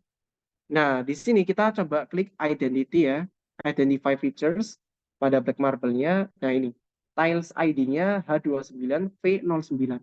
Jadi ini yang perlu kita cari pada nanti ketika kita mendownload H29V09. Nah, ini menyesuaikan dari lokasi teman-teman juga. Nah, kita cari pada ini ya, Virus Night Time ini pada websitenya. Kita kembali ke website. Nah, ini sini ya. Yang pertama, jangan lupa teman-teman login terlebih dahulu untuk mendownloadnya. Kalau belum punya akun, teman-teman bisa register ya. Bisa register, kita login terlebih dahulu. Nah, ini untuk yang kita mau download itu pada data archive ini ya. Ini ada guidance-nya juga, jadi penjelasannya seperti apa, kemudian teorinya bagaimana, dan juga file specification-nya seperti apa. Nah, di sini ketika kita sudah login ya, kemudian kita masuk ke data archive tadi, tahun ini sudah tahun 2012 sampai 2022 ya. Jadi kalau mau dicari trennya atau bagaimana tampilannya itu bisa banget. Misalkan pada tahun 2022 kita klik, kita pilih 001 ini. Nah, di sini akan ada banyak sekali file ya yang ada di lokasi ini. Karena dia itu untuk H9V09 itu jadi di horizon 29, vertikalnya itu 09. Nah, makanya kita perlu mendownload yang ini tadi saja, yang ini ya, 84. Jadi dia itu horizontalnya 29, vertikalnya itu 9 gitu. Jadi kita cari saja H29V09. Nah, ini ketemu dia cuma satu saja ini kan. Kita download. Nah, dulu waktu awal dulu itu aku download semuanya ya. Lama. Nah, ini ya masih loading. Kalau misalkan error itu kita sudah download juga. Jadi pada bahannya itu sudah ada ya VNP A4 itu bisa teman-teman cek. Kita coba download di sini bisa nggak ya?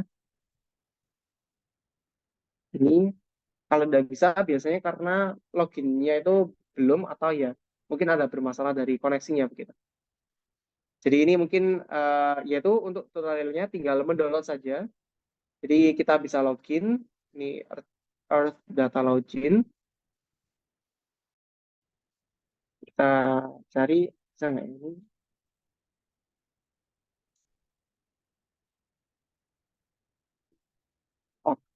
Oke. Nah, kalau tidak bisa berarti kita menggunakan data yang sudah terdownload. Untungnya sudah terdownload. Nah, teman-teman bisa membuka ya. Jadi itu tadi ya, kalau teman-teman mau mendownload, bisa langsung saja. Kemudian ini kita kembali ke 49S, kita zoom. Nah, di sini kita sudah mendownload untuk yang VNP A4 untuk A2909. Nah, tapi dia itu formatnya itu HDF ya. HDF bukan merupakan GeoTIFF. Nah, kita perlu mengkonversi itu menjadi GeoTIFF terlebih dahulu. Prosesnya, teman-teman bisa menggunakan HEG Tools. Di sini ya, HEG Tools. Di apa website, mungkin aku share screen lagi. Semuanya aja lah. Semuanya aja. Nah, di sini HEG, HDF EOS to GeoTIFF Conversion Tools. Nah, kita perlu mendownload, menginstal aplikasi ini dulu ya. Yang mudah ya, yang mudah. Jadi bisa kalau menggunakan coding, tapi ya, yang ini tinggal menggunakan aplikasi gitu. Kita download saja. Prosesnya ini cukup memakan waktu. Ada kalau nanti coba itu ada error-error. Jadi nanti mungkin kita skip dulu. Cuman dia itu tampilan aplikasinya seperti ini. Kita coba tampilkan tadi di HEG Tools ini HEG Win, Bin, dan yang bagian HEG Tools ya. Oke, bukan ini yang di bagian ini ya. C,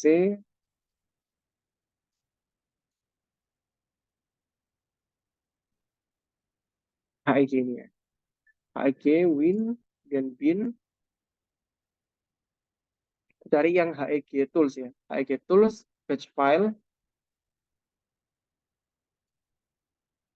Oke, sebentar ini masih ada error. Dan itu wajar. Ini HEG Tools.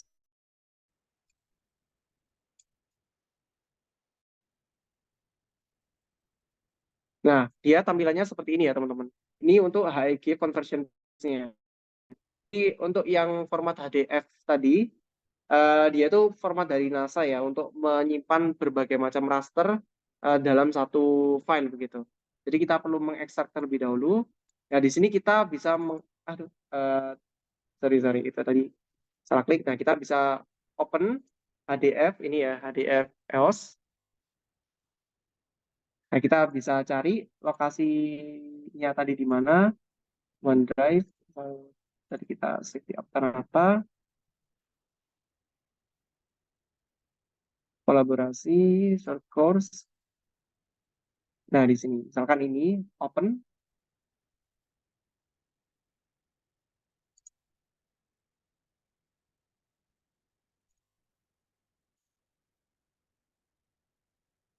Oke, kayaknya ini perlu yang ini ya, yang di luar ya.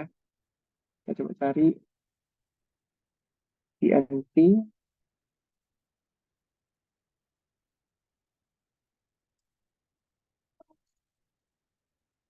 Jadi ini memang prosesnya ini ya, cukup memakan yang ini ya, teman-teman.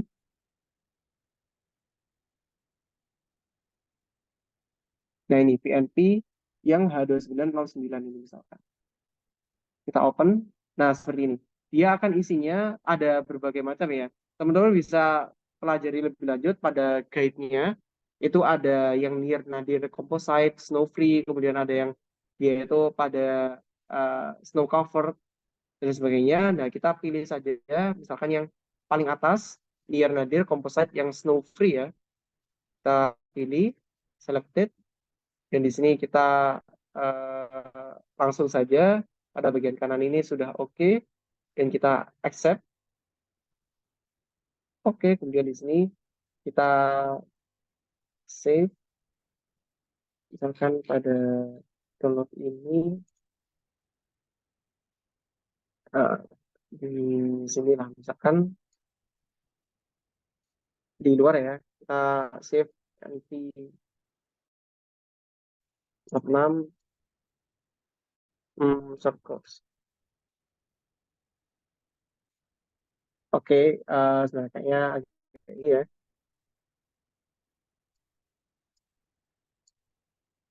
Kita coba open lagi.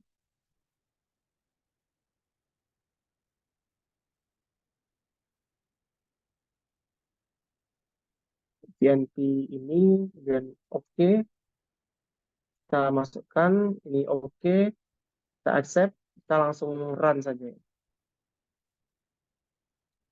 Nah, dia akan ini masih proses 10%, 20%, 60, 70, 80, 90 sampai komplit.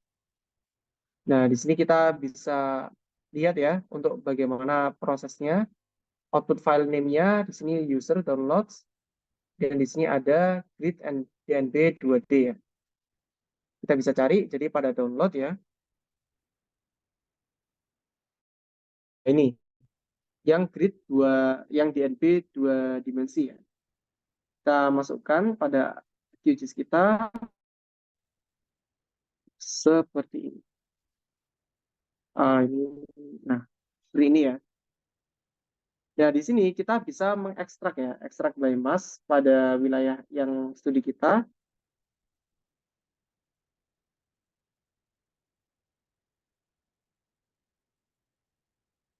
Kita ini ya, raster menggunakan mass layer-nya batas administrasi misalkan. 9S dan kita langsung oke run. Nah, yang sudah terklip seperti ini. Nah, ini sudah hasilnya ya, teman-teman. Ini untuk yang first night time-nya. Jadi ini memang perlu proses untuk yang night time-nya ini datanya. Kita apply, nah seperti ini. Jadi dia sudah tertampilkan pada tahun 2022, itu intensitasnya dia memusat pada bagian kanan yang bawah ini. Nah, ini teman-teman bisa langsung ya, kalau sudah menginstal aplikasinya, itu tadi tinggal teman-teman masukkan data misal 2022, 2011, 2012, dan seterusnya, kemudian kita tampilkan. Nah, ini merupakan prosesnya secara singkatnya, seperti itu, karena kita terbatas dari waktunya ya. Oke, mungkin itu beberapa praktek ya, atau beberapa proses yang bisa kita tampilkan pada malam hari ini. Nah, setelah itu aku kembalikan ke Rendra ya, mungkin ada pertanyaan atau sesi diskusi gitu. Oke, terima kasih mungkin Rendra ya. Hmm. Baik Mas Yu, terima kasih atas paparannya yang cukup daging banget gitu Mas, dari awal hingga akhir. Mungkin saya izin untuk menyimpulkan. Jadi yang saya temukan dari paparan Mas Rio bahwa analisis spasial dalam rencana tata ruang itu sangat powerful sekali gitu. Jadi sangat memungkinkan pada teman-teman untuk mulai belajar ke arah sana seperti itu. Jadi nggak yang terbatas hanya analisis secara manual pakai Excel atau apa, tapi sekarang udah zamannya untuk analisis pakai tools analisa spasial seperti itu. Nah, mungkin karena waktu sudah menunjukkan halaman 40, mungkin kita langsung masuk aja ke sesi tanya jawab. Jadi untuk sesi tanya jawabnya sendiri terbagi menjadi dua. Yang pertama pakai raise hand langsung pada teman-teman yang mau tanya langsung pada Mas Rio, dan yang kedua pertanyaan yang ada di link Slido. Mungkin kita langsung aja masuk ke sesi tanya jawab pada teman-teman yang ada di Zoom. Apakah ada yang mau langsung bertanya pada Mas Rio, bisa langsung raise hand seperti itu.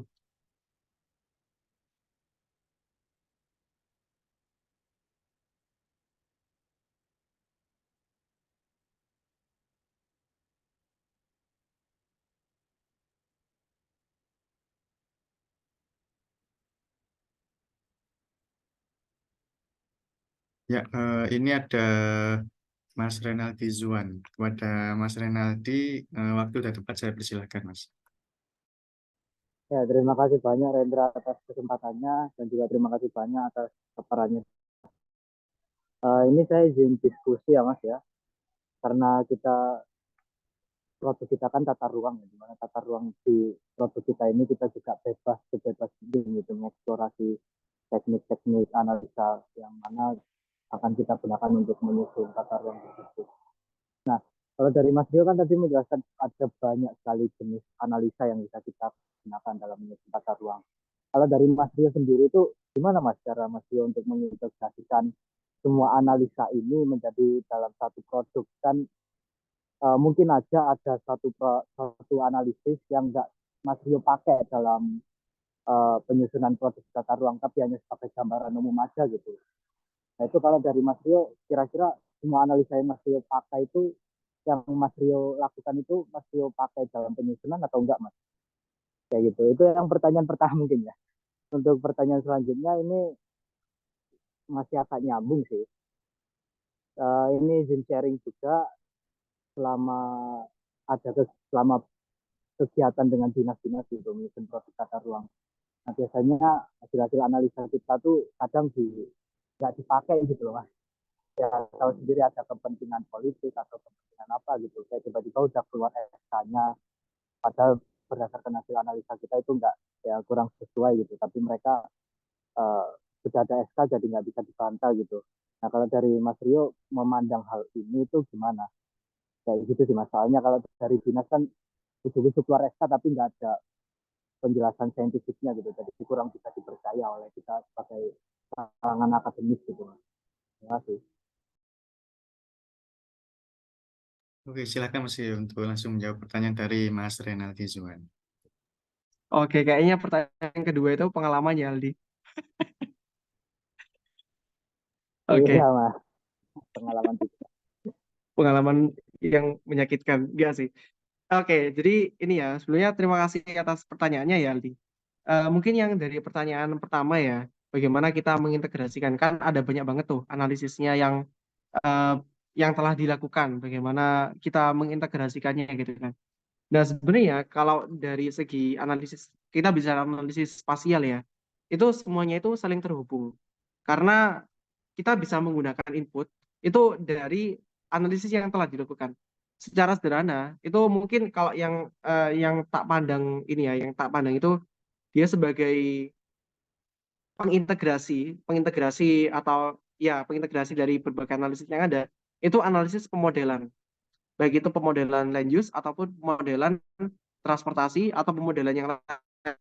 Nah, itu sebagai input, sebagai pengintegrasi, karena model itu adalah bagaimana dari hasil analisis yang telah kita lakukan. Contohnya, ketika kita melakukan analisis hierarki struktur ruang, kita kan keluar tuh dari hasil analisis hasil kernel density itu seperti apa, first night time seperti apa, dan lain sebagainya. Nah, di situ kita bisa yang pertama menggabungkan atau membandingkan. Jadi kita menggabungkan atau membandingkan, kalau menggabungkan ya kita gabungkan dengan rata-ratanya berapa, dan lain sebagainya. Tapi kalau kita membandingkan, kita bandingkan nih, dengan skenario A, itu dia itu seperti apa untuk hasilnya. Gitu kan. Kemudian dengan skenario B, dengan misal kalau hierarki pusat pelayanannya seperti ini, hasilnya seperti apa? Apakah dia itu justru akan terjadi aglomerasi atau justru pemerataan pembangunan semakin merata gitu kan, dan lain sebagainya. Nah, itu mungkin dari segi faktor pendorong. Kita bisa menambahkan juga untuk sentralitas, analisis sentralitas. Jadi semakin dia itu sentral, dia akan semakin berpotensi untuk lokasi perdagangan dan jasa, komersial, perkantoran, dan sebagainya. Berarti kan dia sebagai pusat kegiatan. Misal kita kembangkan sebagai tema CBD gitu kan, itu bisa, atau koridor koridor apa gitu kan, itu bisa. Nah, kita juga bisa menggabungkan dari pemodelan itu inputnya dari kemampuan lahan. Jadi kemampuan lahan rendah, itu kita skenario kan bahwasanya dia tidak boleh dibangun. Hasilnya berarti kita kan membangun pada lahannya yang dia itu sedang dan juga agak tinggi dan tinggi kan. Ini kita mengintegrasikan dari itunya. Misalkan kemudian kita tambahkan variabel bencana. Kemudian kita tambahkan variabel dari ya berbagai macam lah. Itu merupakan analisis ini ya. Dan kita juga bisa menjahit itu dari hasil pemodelan, kita bandingkan dengan jangkauan sarana misalkan. Jadi kalau sarananya sekarang dia terjangkau misalkan 100% semua itu terjangkau gitu. Tapi dengan hasil dari skenario kita itu ternyata di masa depan ada beberapa wilayah-wilayah yang dia itu tidak terjangkau. Dan ini kan dampaknya seperti apa itu bisa di apa ya? Bisa diartikulasikan gitu, bisa disampaikan dan bisa dianalisis. Kemudian belum nanti hasilnya itu kita kombinasikan dengan run off. Jadi penggunaan lahannya seperti apa, pola ruangnya seperti apa, kemudian simulasinya seperti apa, run off-nya seperti apa. Kemudian masuk ke struktur ruang, berarti di situ drainasenya harus seperti apa gitu kan. Ini ya cara kita mengharmonisasikan ya dari berbagai analisis yang ada. Nah, ini yang dari segi spasial. Kalau dari yang segi non spasial, misal ekonomi, ya itu bisa bisa kita gabungkan kan. Misalkan lokasi mana kita ingin mengembangkan, misal di Kota Kediri yang maju itu UMKM. Nah, gimana kita cara mengembangkannya? Misal kita jadikan ada pusat-pusat UMKM. Lokasinya di mana? Kita tentukan lokasi kesesuaian lahannya seperti apa. Kemudian sentralisasinya seperti apa. Itu bisa banget gitu. Jadi ini cara kita mengharmonisasikan.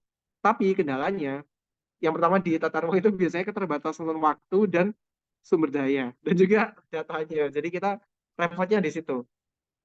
Itu. Jadi menurutku kalau bisa itu bisa banget dan sangat apa ya, sangat disarankan sebenarnya arahnya itu seperti itu. Jadi kita tidak hanya rencana jadi, tapi kita juga bisa mengartikulasikan berbagai macam hal. Ada memang analisis yang akan dipotong ya, dalam artian dia ternyata lebih baik pakai analisis ini untuk skenario ini gitu kan. Jadi ya itu nggak masalah karena dengan semakin banyak input kita akan semakin bisa mempunyai banyak pilihan ya. Banyak pilihan berarti kita bisa memilih mana yang terbaik di antara yang kita hasilkan gitu. Gitu. Nah, terus kalau yang kedua, kalau yang kedua, bagaimana kalau kita menganalisis tapi ternyata nggak dipakai kan? Nggak dipakai. Sebenarnya itu eh, bisa dirincikan ya, nggak kepakainya itu karena apa? Bisa jadi karena datanya outdate ya, maksudnya bukan update, audit itu udah lama gitu kan, ternyata ada data baru. Misalkan pedomannya ternyata ada yang baru nih, disuruh pakai ini. Terus misalkan ada input lagi dari ini ya, itu sebenarnya nggak masalah. Cuman yang perlu diperhatikan adalah sebelum kita melakukan analisis, itu kita pastikan dulu. Jadi datanya ini udah bener ini atau enggak, gitu. Pedomannya kita pakai ini atau enggak. Nah, kalau misalkan ternyata di tengah jalan kita udah pastikan mereka udah ini, ternyata mereka tiba-tiba loh perasaan kok enggak, kita enggak ngasih yang ini mas, kita ada yang update kok loh. Iya, sebenarnya kita di situ kita bisa bisa inilah menyampaikan dengan baik atau ya kita ya inilah kita coba akomodasi pada laporan selanjutnya. Jadi kita tidak yang wah mau gitu kan sebenarnya, tapi kita akomodasi dengan laporan selanjutnya karena ya yang kita sampaikan kan yang kita telah analisis itu kan udah selesai kan. Dalam artian ya kita perlu pasti ada revisi gitu kan. Pasti ada revisi dan itu sebenarnya nggak masalah karena termasuk proses. Cuman ya perlu diperhatikan ya dari kapasitasnya, kemudian bagaimana alokasinya dan mungkin kesepakatannya seperti apa. Itu yang perlu diperhatikan menurutku ya. Itu mungkin Aldi ada ini enggak?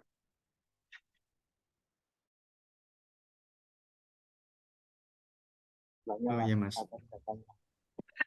Oke Saya oke. kira dulu lah. Sorry Ren, Oh sepotong. iya Mas. Ada feedback dari Mas Aldi terkait jawaban dari Mas Rio. Ya untuk yang pertama tadi setuju sih aku sebenarnya kalau hasil analisa itu bisa kita jadiin input-input analisa lain gitu. Tapi aku selama ini belum pernah pakai gitu dan baru kepikiran tadi karena jawabannya Mas Rio. Jadi selama ini aku kalau ngerjain ya analisanya tetap bisa tapi nggak aku jadiin input-input analisa lain. Jadi ya dapat masukan juga gitu dari Mas Rio. Terus Iya yang iya. makasih banyak Mas. Terus yang kedua tadi itu ya emang sih Mas kalau dari pertama yang kita lihat data ya mungkin mereka menilai oh data kita kurang update apa jadi hasilnya kurang bisa diterima. Tapi kalau datanya itu emang sudah benar update dan hasilnya keluar ini tapi mereka enaknya keluarin extra bla bla bla gitu hasil yang nggak jelas datang dari mana itu loh yang buat kita bingung kan sebenarnya itu ya Mas. Tapi ya kita sebagai tenaga penyusun ya cuma bisa nurut ya cuma sama yang order gitu kan nggak bisa bantah juga ya, kayak gitu sih Mas makasih banyak Mas atas sharingnya tadi. Iya iya siap. Terima kasih banyak Aldi. Ya emang ada kendala-kendala gitu lah. Oke, mungkin ini next Rendra. Iya oke. Selanjutnya ada yang resen dari Kahvi. Eh, Kahvi bisa langsung menjelaskan terkait pertanyaannya kepada Mas Rio. Makasih Mas, izin masuk. Saya Kavi dari BWK Angkatan 2022. Mau nanya terkait yang pertama itu tentang materi yang dijelaskan tadi itu kan ada kayak nyinggung terkait skenario planning gitu kan.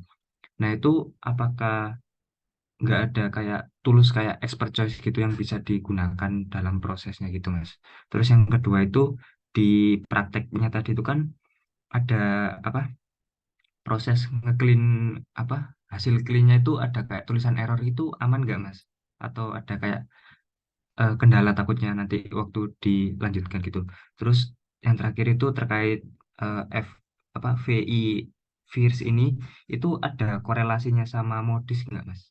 Oke, makasih Mas. Oke, langsung kita jawab ya ini berarti ya. Oke, Silahkan mungkin Mas. oke siap. Mungkin yang ini tadi pertanyaan pertama tadi eh ini ya terkait dengan expert choice ya, apakah ada? Ada, kalau dijawab ada. Dan kalau teman-teman mungkin dulu kayaknya pernah disampaikan waktu praktikum ya. Jadi eh, di kita di PWK itu Pak Sakti itu juga kebetulan mengembangkan ada namanya Expert SA. Expert SA itu dia juga tools yang semacam expert choice gitu lah. Jadi dia bisa memberikan bagaimana tiap stakeholder ya, tiap expert itu dia memberikan bobot pada pertimbangan tertentu gitu kan. Untuk menentukan skenario planningnya seperti apa, bobotnya seperti apa. Itu ada. Jadi nanti kalau mau ini ya nanti di explore di Expert SA itu bisa banget kok itu. Dan sebenarnya kalau pakai Excel bisa sih, pakai Excel bisa. Aku pernah pakai Excel. Jadi bagaimana dari bobot yang ada itu dikonversi ke dari pilihan stakeholder yang ada itu dikonversi ke bobot itu bisa banget gitu. Tuh. Terus pertanyaan kedua untuk yang error tadi. Jadi kalau tadi itu yang errornya itu nggak ada masalah sih. Karena yang dilihat itu yang cleanetnya itu ya, yang cleanetnya. Dan kalau setelah di itu ada error ya, berarti kita harus membersihkan itu. Karena ya itu tujuannya cleaning kan kita membersihkan data yang ada dari error-error gitu kan. Itu jadi perlu di cleaning kayak gitu. Terus yang pertanyaan ketiga tadi, first apa sama modis dan lain sebagainya itu. Virus ini tuh ada kaitannya sama modis gitu nggak Mas? Oke, kalau kalau sepanjang yang aku tahu itu, aku belum belum menemukan ya kaitannya ya. Tapi mungkin dia itu sama, yang pertama sama-sama penginderaan jauh kan. Jadi mungkin dari ya dari segi itunya. Dan kalau modis itu kan kalau nggak salah dia menampilkan berbagai data juga kan. Kalau nggak salah yang pernah aku tahu itu penggunaan lahannya. Tapi ini aku jujur belum pernah ngotak-ngatik modis. Aku belum pernah ngotak-ngatik modis, jadi aku mungkin tidak berani menjawab lebih lanjut. Tapi kalau untuk yang first ini dia menampilkan untuk emisi cahayanya. Jadi tingkat emisinya dari situ kita bisa mencari untuk tingkat intensitasnya gitu. Itu mungkin kalau teman-teman yang ada pengalaman pakai modis boleh di komen ya atau tambahin gitu. Gitu mungkin bintang. Kavi ya. Sorry. Oke, baik Mas, cukup menjawab. Makasih Mas. Oke, terima kasih. Oke, terima kasih Kavi atas pertanyaannya. Mungkin langsung ke pertanyaan ketiga ada Dani Malik. Silakan pada Dani Malik bisa menjelaskan terkait pertanyaannya. Baik Mas, mungkin izin masuk. Aku izin tanya, mungkin untuk analisis menggunakan virus ini sendiri, terdapat beberapa kasus Mas, di mana pancaran cahaya yang tampak ini bukan merupakan gambaran pusat kegiatan atau aktivitas penduduk.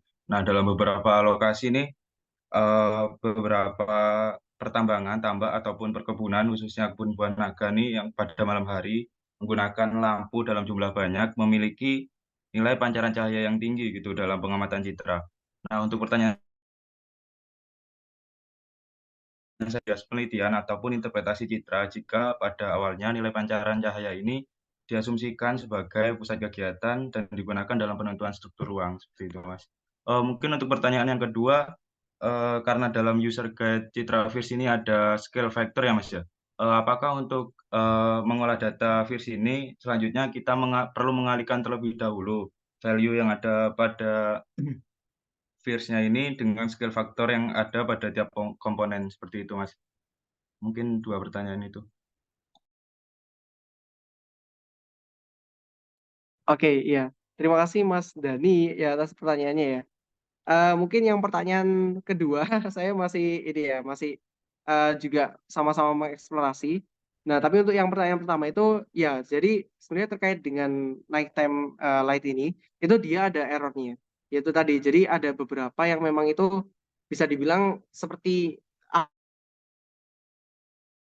anomalia. Misalkan kebakaran itu juga mungkin pada tahun tertentu dia tertangkap sebagai emisi cahaya, ya kan? Karena dia itu ya tiba-tiba ada di situ gitu. Nah, solusinya bagaimana? Itu kembali lagi ke pendalamannya. Kalau kalau dari saya ya pendalaman. Jadi tidak hanya kita memperoleh datanya aja, tapi kita juga mendalami di situ itu ada apa begitu lebih tepatnya gitu kan. Jadi dari data yang ada, mungkin yang pertama kita bisa membandingkan dari trennya. Jadi misal dari trennya itu dia misal secara normal begitu ya, tapi tiba-tiba di satu titik ada cahaya yang tinggi begitu. Nah, itu kita bisa eksplorasi di situ itu ada apa? Karena kok lo kok tiba-tiba di situ ada gitu kan. Misalkan itu pertambangan atau kegiatan kegiatan yang ya menggunakan cahaya yang tinggi begitu ya. Nah, kemudian juga yang misalnya ada kebakaran, berarti kan dia di situ itu bukan merupakan intensitas kegiatan kan. Kalau pertambangan, mungkin dia intensitas kegiatan kan. Tapi kalau kebakaran dia itu kan bukan malah intensitas kegiatan. Jadi ini merupakan yang perlu kita telaah. Jadi kita perlu mendalami lagi dari data yang ada ini. Terus untuk yang skill faktornya ini, jadi kalau dari yang aku coba ya dan coba cari-cari tutorialnya itu dia langsung menggambarkan. Jadi dia langsung menampilkan untuk datanya virusnya ini. Nah, untuk yang menggunakan skill faktornya ini aku belum coba eksplor lagi dan belum menemukan bagaimananya. Mungkin nanti kalau ada temuan-temuan yang eh, Mas Dani temukan juga bisa di-sharing Mas karena ya sangat masih masih sama-sama belajar juga gitu. Nanti mungkin kalau ada bahan tambahan akan kita share gitu. Jadi, Baik-baik, terima kasih Mas atas jawabannya. Mungkin yang dapat saya simpulkan, sebenarnya penggunaan Citra Virs ini juga harus di-compare juga dengan penggunaan existing juga untuk mendapatkan validitas data yang lebih baik ya Mas. ya, Baik, terima kasih banyak Mas. oke, terima kasih. Baik, terima kasih Mas Dani atas pertanyaan. Mungkin dari teman-teman ada yang mau bertanya lagi pada Mas Rio. Nah, mungkin karena udah nggak ada yang bertanya, mungkin saya bertanya aja Mas terkait ya mungkin pertanyaan penutup gitulah untuk sesi malam hari ini kan langsung ke pertanyaannya mungkin Mas tadi kan di kernel kan menggunakan sarana gitu Mas ya sarana yang ada di wilayah tersebut. Nah, misal studi kasusnya itu di IKN Mas, yang mana tidak ada sarana serta jaringan jalan. Nah, itu bagaimana caranya untuk menganalisis pusat-pusat kegiatannya gitu Mas nantinya kan juga perlu menganalisis terkait rencana detail tata ruangnya juga kan kita seperti itu Mas. Oke, kayaknya kalau IKN ini kasus khusus ya. Dia itu kan bukan merupakan sebuah lokasi yang dulunya itu tinggi intensitas kegiatannya, tapi dia itu memang ada arahan dari ada ada unsur apa pemerintahan yang masuk di situ. Jadi kalau kita mau menghitung analisis kernel density atau sentralitas di sana, itu ya kita akan mendapatkan nilai yang kecil gitu kan. Karena dia itu faktornya itu dia bukan dari lokasi, dia bukan dari segi ininya ya kepadatannya, dari segi ininya dan lain sebagainya, tapi dia memang dari arahan yang pemerintah. Jadi artinya Bapak Jokowi kan, Pak Jokowi itu mengarahkan di situ untuk dibangun IKN sebagai ibu kota negara. Jadi yaitu tadi kalau dihitung kernel density-nya, sentralitasnya itu kayaknya kok eh, bisa jadi nggak valid gitu. Karena belum ada existing-nya. Kalau rencana mungkin bisa. Jadi rencana kepadatannya seperti apa, dampaknya seperti apa bisa. Tapi kalau secara existing itu sepertinya nggak ini ya, kurang lah, bisa dibilang kurang. Jadi dia berbasis skenario sih. Jadi dengan adanya itu di situ, bagaimana skenario kanalnya, kemudian sentralitas seperti apa dan sebagainya. Gitu. Dari rencananya sih. Oh, Gitu ya Mas Rendra. berarti. Oh ya Mas berarti untuk IKN sendiri kasusnya enggak yang dari existing tapi dari proyeksinya nanti ke depannya mau gimana arahan dari kebijakan pemerintah itu nanti bagaimana gitu Mas ya. Benar Oke. dari arahan dan eh, rencananya. Ya. Ya, Mas. Mungkin itu tadi merupakan pertanyaan penutup. Jadi untuk sesi tanya jawab pada malam hari ini tuh sudah dicukupkan mengingat jam menunjukkan pukul 9 lebih seperti itu. Nah, mungkin kita langsung ke sesi selanjutnya. Untuk sesi selanjutnya yaitu sesi dokumentasi untuk mengakhiri kegiatan pada malam hari ini. Sebelum kita masuk ke sesi dokumentasi, mungkin teman-teman bisa mengisi terkait feedback dari acara pada malam hari ini. Nah, untuk link feedbacknya sendiri ada pada chat box yang sudah panitia lampirkan seperti itu. Nah, ya untuk sesi dokumentasi dimohon kepada peserta yang hadir untuk on cam seperti itu agar dapat tercapture ya wajah-wajahnya gitulah, yang wajah-wajah yang sangat mendapatkan pengetahuan yang lebih gitu dari Mas Rion tadi. Cukup berat juga, tapi sangat menarik gitu untuk kita eksplorasi lebih dalam. Mungkin teman-teman bisa on cam gitu, yang sedang tidak berhalangan bisa on cam sebentar gitu untuk sesi dokumentasi.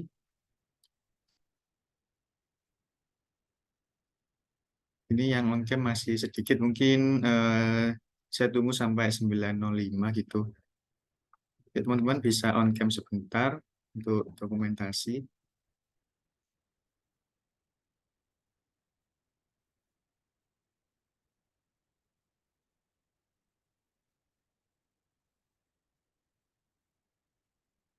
Ya mungkin agar tidak malam-malam juga untuk selesainya pada malam ini, mungkin untuk sesi dokumentasi mungkin saya mulai saja untuk teknisnya. Mungkin teman-teman bisa on cam sebentar gitu agar bisa segera dimulai dokumentasinya. Oke, masih ada yang on cam. Apakah ada lagi? Oke, kalau udah cukup